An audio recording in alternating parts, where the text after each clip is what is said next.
a démarré de manière effective au niveau avec la prise des arrêtés par les sous-préfets. Arrêtés qui mettent en place, comme vous le savez, les commissions locales. C'est une commission qui ont en charge la réception de tout ce qui est intrant au niveau des différentes communes. Il s'agit des semences et des engrais. Donc après la prise de ces différents arrêtés par les sous-préfets, les fournisseurs, dans leur déroulement de leur programme, munis de leur notification, devaient se rendre au niveau de ces différentes commissions pour que les commissions mises en place puissent réceptionner d'abord ces semences avant de passer à la session de manière globale. Au jour d'aujourd'hui, je dois avouer que les mises en place ont démarré dans les 3 départements, mais à des degrés divers et différents. Si dans le département de Mbour, pratiquement les mises en place sont un peu tardives par rapport aux 2 autres départements, je pense que c'est surtout lié à un fait.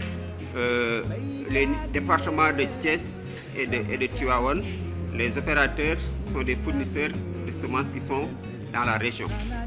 Alors que pour Mbour, on a eu 2 ou 3 fournisseurs qui viennent d'une autre région, notamment la zone du Sine Saloum. Parce que généralement, globalement, pour les semences d'arachide, qui est la principale spéculation, comme vous le savez, ça tourne autour de 2500-3000 tonnes à l'échelle des 3 départements. Maintenant, c'est vrai, en fonction des années, il y a une évolution qui, en plus ou bien en moins, en fonction des demandes et de la configuration de l'hivernage au niveau de la région de Thiès. L'un des premiers défis, c'est un défi en tout cas d'accessibilité, bien de disponibilité des intrants à temps, en qualité et en quantité.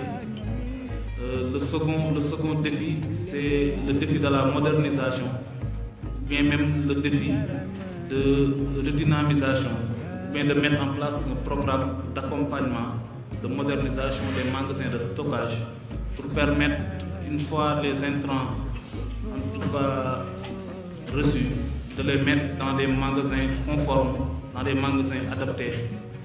Et le 3e défi majeur, c'est le défi de l'accompagnement et de la formation des acteurs du secteur agricole.